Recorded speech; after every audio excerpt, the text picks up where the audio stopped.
Hi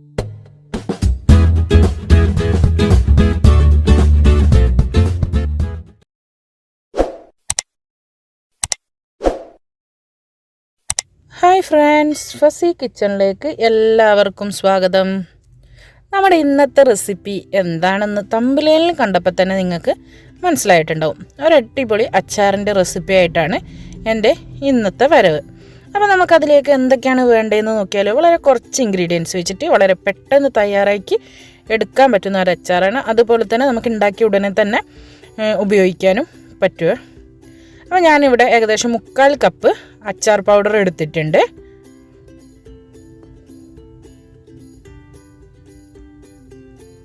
അതുപോലെ തന്നെ 1.5 cup വെളുത്തുള്ളി ചെറുതായി അരിഞ്ഞതും, പിന്നെ 1.5 കപ്പ് ഇഞ്ചി അരിഞ്ഞതും. നമ്മൾ ഈ അച്ചാറിലേക്ക് ഇഞ്ചി വെളുത്തുള്ളി എത്രത്തോളം ചേർക്കുന്നു അത്രയും നമ്മുടെ അച്ചാറിന് ടേസ്റ്റ് കൂടുകയുള്ളൂ കേട്ടോ. അപ്പോൾ ഞാൻ ഏകദേശം 1 കപ്പ് മുതൽ 1.5 കപ്പ് വരെ വിനാഗിരി എടുത്തിട്ടുണ്ട്. പിന്നെ ആവശ്യത്തിന് പച്ചമുളക്, ഒരു പിടി കരിവേപ്പില, 1 ടീസ്പൂൺ ഉലുവ പൊടിച്ചത്, അതുപോലെ തന്നെ 1 ടേബിൾ സ്പൂൺ കായം കൂടെ നമ്മൾ ഇതിലേക്ക് ചേർക്കുന്നുണ്ട്. പിന്നെ നമ്മുടെ മെയിൻ ഇൻഗ്രീഡിയൻ്റായ ചിക്കന് ഞാൻ മുളക്, മഞ്ഞൾ, ഉപ്പ് പുരട്ടി 1 അരമണിക്കൂർ റെസ്റ്റ് ചെയ്യാൻ വെച്ചിട്ടുണ്ടായിരുന്നു. ഇനി നമുക്ക് ഇതെങ്ങനെയാണ് ഉണ്ടാക്കുന്നതെന്ന് നോക്കാം അല്ലേ. നമുക്ക് ഈ ചിക്കൻ ഒന്ന് ഫ്രൈ ചെയ്തെടുക്കേണ്ട ആവശ്യമുണ്ട്. അതുകൊണ്ട് നമുക്കിനി ചിക്കൻ ഒന്ന് ഫ്രൈ ചെയ്തെടുക്കാം. ചിക്കൻ ചെറിയ ക്യൂബ്സായിട്ട് കട്ട് ചെയ്തതാണ് കേട്ടോ. നല്ല തിളച്ച എണ്ണയിലേക്ക് ഇട്ട് നമുക്ക് ഫ്രൈ ചെയ്തെടുക്കാവുന്നതാണ്. പിന്നെ അതിനു മുമ്പ് നിങ്ങളോടൊരു സന്തോഷ വാർത്ത പറയാനുള്ളത്, നമ്മുടെ ചാനൽ 25,000 സബ്സ്ക്രൈബേഴ്സിൽ എത്തിയിട്ടുണ്ട്. എല്ലാ സബ്സ്ക്രൈബേഴ്സിനും എൻ്റെ ഹൃദയം നിറഞ്ഞ താങ്ക്സ്. ഇനിയും തുടർന്ന് നിങ്ങളുടെ സപ്പോർട്ട് ഉണ്ടാവണം. അതുപോലെ തന്നെ ഇതുവരെ നമ്മുടെ ചാനൽ സബ്സ്ക്രൈബ് ചെയ്യാത്ത കൂട്ടുകാരാണെങ്കിൽ സബ്സ്ക്രൈബ് ചെയ്യുക. അതിനടുത്തുള്ള ബെൽ ഓപ്ഷനും കൂടെ എനേബിൾ ചെയ്ത് വെക്കുക. അങ്ങനെയാണെങ്കിൽ മാത്രമേ ഞങ്ങൾ ഓരോ വീഡിയോസ് അപ്ലോഡ് ചെയ്യുമ്പോഴും നിങ്ങൾക്ക് നോട്ടിഫിക്കേഷൻ വരുന്നതായിരിക്കും. അപ്പോൾ നമ്മൾ ചിക്കന് നന്നായിട്ടൊന്ന് ഫ്രൈ ചെയ്തെടുക്കുക. ഞാനിത് 1 കിലോ ചിക്കൻ്റെ അളവാണ് കേട്ടോ പറഞ്ഞിട്ടുള്ളത്. അതിൽ നിങ്ങൾക്ക് ഇഞ്ചി വെളുത്തുള്ളി കൂട്ടിയും കുറക്കും ഒക്കെ ചെയ്യാം. ഇഞ്ചിയും വെളുത്തുള്ളിയും കൂട്ടുന്നതിനനുസരിച്ച് നമ്മുടെ അച്ചാറിന് ടേസ്റ്റും കൂടും. നമ്മുടെ ബാക്കിയുള്ള നെല്ലിക്കയും നാരങ്ങയും ഒക്കെ നമ്മൾ അച്ചാറിടാറുണ്ടല്ലോ. അപ്പം അതുപോലെ നമുക്കത് വെയിറ്റ് ചെയ്യൊന്നും വേണ്ട, ഒരാഴ്ച വെയിറ്റ് ചെയ്യൊന്നും വേണ്ട. നമുക്ക് ഉണ്ടാക്കി കുറച്ച് ചൂടൊന്നും ആറിക്കഴിഞ്ഞാൽ തന്നെ കഴിക്കാവുന്നതാണ്. അപ്പോൾ നമ്മുടെ ചിക്കൻ ഏകദേശം വെന്ത് വരുന്നുണ്ട്. പിന്നെ നമുക്കൊരു വെറൈറ്റി അച്ചാറാണല്ലോ. ഈ അച്ചാർ കഴിച്ചിട്ടുള്ളവർ കമൻറ്റ് ചെയ്യുക. അതുപോലെ തന്നെ കഴിക്കാത്ത ആൾക്കാരാണെങ്കിൽ ഒന്ന് ഉണ്ടാക്കി നോക്കുക കേട്ടോ. അപ്പോൾ നമ്മൾ അടുത്ത ട്രിപ്പും കൂടെ നമ്മുടെ ചിക്കന് ഫ്രൈ ചെയ്യാനിട്ടിട്ടുണ്ട്. നന്നായിട്ട് ഫ്രൈ ആയിട്ട് വരണം. നമ്മുടെ ആ ചിക്കനിലുള്ള ആ വെള്ളത്തിൻ്റെ ആ കണ്ടൻറ്റൊക്കെ പോയി വരണം. ഇല്ലെങ്കിൽ നമ്മുടെ അച്ചാർ പൂത്തു പോവാൻ സാധ്യതയുണ്ട്. നമ്മുടെ അച്ചാർ ഉണ്ടാക്കുന്ന സമയത്ത് എപ്പോഴും കുറച്ച് ഉപ്പ്, അതുപോലെ തന്നെ എണ്ണ കൂടുതലായിട്ട് അച്ചാറിൽ ഉണ്ടായി കഴിഞ്ഞ് കഴിഞ്ഞാൽ നമ്മൾ പുറത്ത് തന്നെ അച്ചാർ സൂക്ഷിച്ച് കഴിഞ്ഞാലും നമ്മുടെ അച്ചാറിന് പൂപ്പൽ വരില്ല കേട്ടോ.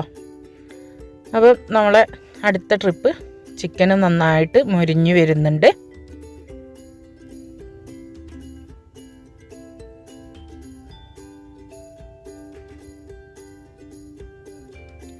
ഞാനിവിടെ കരിവേപ്പില ഒന്ന് നടുകെ കീറി എടുത്തിട്ടുണ്ട്, വലിയ കരിവേപ്പില ആയതുകൊണ്ട് തന്നെ.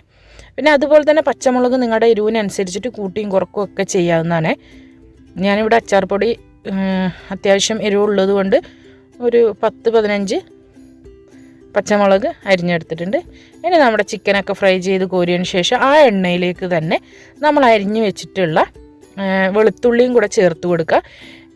നിങ്ങൾക്ക് വേണമെന്നുണ്ടെങ്കിൽ ഇതൊക്കെ സെപ്പറേറ്റ് ആയിട്ട് തന്നെ ഫ്രൈ ചെയ്തെടുക്കുക കേട്ടോ. ഇഞ്ചിയും വെളുത്തുള്ളിയൊക്കെ സെപ്പറേറ്റ് ആയിട്ട് ഫ്രൈ ചെയ്തെടുത്തിട്ട് ലാസ്റ്റ് ഒന്നിച്ച് മിക്സ് ചെയ്താൽ മതി. ഞാനിപ്പോൾ വെളുത്തുള്ളി ഒന്ന് വാടി വരുമ്പോൾ അതിലേക്ക് തന്നെ ഇഞ്ചിയും പച്ചമുളകൊക്കെ ഇട്ടിട്ട് ഫ്രൈ ചെയ്തെടുക്കുകയാണ് ചെയ്യുന്നത്. ഈ ഇഞ്ചിയും വെളുത്തുള്ളിയൊക്കെ ഒന്ന് അത്യാവശ്യം ഒന്ന് ഫ്രൈ ആയി വരണം കേട്ടോ. എന്നാൽ മാത്രമേ നമ്മുടെ അച്ചാറിന് ആ ഒരു ടേസ്റ്റ് വരികയുള്ളൂ. നമ്മൾ ഓരോ അച്ചാർ കഴിക്കുന്ന സമയത്തും ഓരോ അച്ചാറിനും ഓരോ ടേസ്റ്റ് ആയിരിക്കുമല്ലോ. അപ്പോൾ ഈ വെളുത്തുള്ളി, ഇഞ്ചി, പച്ചമുളക് ഇതിൻ്റെ ആ വാടൽ അങ്ങനെയുള്ള ആ ഒരു സമയത്താണ് നമ്മുടെ അച്ചാറിൻ്റെ ടേസ്റ്റ് ഡിഫറെൻ്റ് വരിക കേട്ടോ. അധികം മൂപ്പിച്ച് കരിച്ച് കുളമാക്കണ്ട. അപ്പോൾ ഒന്ന് ജസ്റ്റ് വാടി വന്നതിലേക്ക് ഞാൻ നമ്മുടെ ഇഞ്ചി അരിഞ്ഞതും കൂടെ ചേർത്ത് കൊടുക്കുന്നുണ്ട്. ഞാൻ പിന്നെയും പറയുന്നത് നമ്മുടെ അച്ചാറിന് ഇഞ്ചി വെളുത്തുള്ളി എത്രത്തോളം കൂടുന്നോ അത്രത്തോളം ടേസ്റ്റാണ് കേട്ടോ. അപ്പം ഇതിന് രണ്ടും കൂടെ ഒന്ന് ഇതായി വരട്ടെ. മിക്സാക്കിയതിന് ശേഷം നമുക്കിതിലേക്ക് നമ്മുടെ ബാക്കിയുള്ള ഇൻഗ്രീഡിയൻസും കൂടെ ചേർത്ത് കൊടുക്കുക കേട്ടോ. അതായത് പച്ചമുളക് കരിവേപ്പിലയും കൂടെ ചേർത്ത് ഒന്ന് വാടി വരട്ടെ. ഇനി നിങ്ങൾക്ക് അച്ചാർ പൊടി ഇഷ്ടമല്ല എന്നുണ്ടെങ്കിൽ ഒരു അച്ചാർ പൊടി കുറച്ചും മുളക് പൊടി കാശ്മീരി മുളക് പൊടി കൂട്ടിയിടാവുന്നതാണ് കേട്ടോ.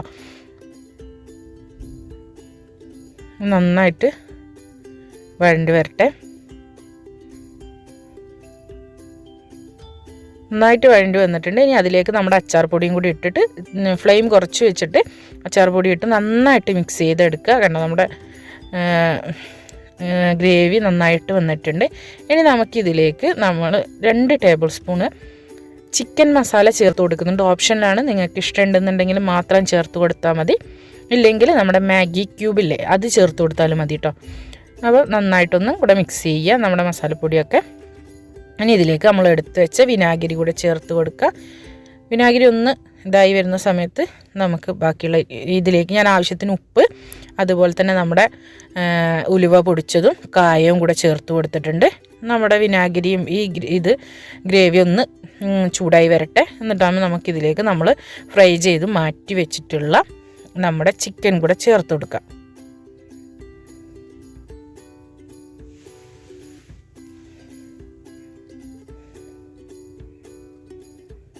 നന്നായിട്ട് കുറുകിയിട്ടുള്ള ഗ്രേവിയാണ് കേട്ടോ ഇപ്പോൾ ഉള്ളത്. നമുക്കിനി ചിക്കനും കൂടെ ചേർത്ത് കൊടുത്തതിന് ശേഷം ഞാൻ കുറച്ചുകൂടെ ഒരു 1/4 കപ്പ് കൂടെ വിനാഗിരി ചേർത്ത് കൊടുത്തിട്ടുണ്ട്. അത് നിങ്ങളുടെ തിക്നെസ്സിനനുസരിച്ചിട്ട് നിങ്ങൾക്ക് വിനാഗിരി കൂട്ടിയും കുറക്കുകയൊക്കെ ചെയ്യാം. ഇനി നമ്മൾ ഫ്രൈ ചെയ്ത് മാറ്റി വെച്ച ചിക്കനെ നമ്മുടെ അച്ചാറിൻ്റെ ഗ്രേവിയിലേക്ക് ചേർത്ത് കൊടുക്കാം. ഇതൊക്കെ കൂടെ നന്നായിട്ടൊന്ന് മിക്സായി ഒന്ന് തിളച്ച് വരുമ്പോൾ നമുക്ക് നമ്മുടെ അച്ചാർ റെഡിയാവും. അപ്പോൾ ഇനി എല്ലാം കൂടെ നന്നായിട്ടൊന്ന് മിക്സ് ചെയ്യുക. പിന്നെ നമ്മൾ കുറച്ച് തിക്കായിട്ടുള്ള രീതിയിൽ എടുക്കാതിരിക്കുക. കുറച്ച് വിനാഗിരി ഒഴിച്ച് നമുക്ക് കുറച്ചും കൂടെ ഒന്ന് ലൂസാക്കി എടുക്കണം. കണ്ടോ, ഇതുപോലെ ഒന്ന് ലൂസാക്കി എടുക്കണം. ഇല്ലെങ്കിൽ നമ്മുടെ ചിക്കനിലേക്ക് നമ്മുടെ വിനാഗിരി നന്നായിട്ട് വലിച്ചെടുക്കും. പിന്നെ നല്ല ഡ്രൈ ആയി പോകും അച്ചാർ. അപ്പോൾ എല്ലാവരും തീർച്ചയായിട്ടും ട്രൈ ചെയ്ത് നോക്കുക, നിങ്ങളുടെ ഫീഡ്ബാക്ക് അറിയിക്കുക. അതുപോലെ തന്നെ ഫ്രണ്ട്സിനും റിലേറ്റീവ്സിനൊക്കെ ഷെയർ ചെയ്ത് കൊടുക്കാനും മറക്കരുത്. പിന്നെ നമ്മൾ ലൈക്കും കമൻറ്റും ഷെയറും ഉറപ്പായും ചെയ്യുക. പിന്നെയും പറയുന്നു, സബ്സ്ക്രൈബ് ചെയ്യാത്ത കൂട്ടുകാരാണെങ്കിൽ സബ്സ്ക്രൈബ് ചെയ്യുക. അതിൻ്റെ അടുത്തുള്ള ബെൽ ഓപ്ഷൻ എനേബിൾ ചെയ്ത് വെക്കുക. അപ്പോൾ നമ്മുടെ ഈസി ആയിട്ടുള്ള വെറൈറ്റി ആയിട്ടുള്ള ചിക്കൻ അച്ചാർ ഇവിടെ റെഡി ആയിട്ടുണ്ട്. എല്ലാവരും തീർച്ചയായിട്ടും ട്രൈ ചെയ്ത് നോക്കും എന്ന് വിശ്വസിക്കുന്നു. Thank you for watching.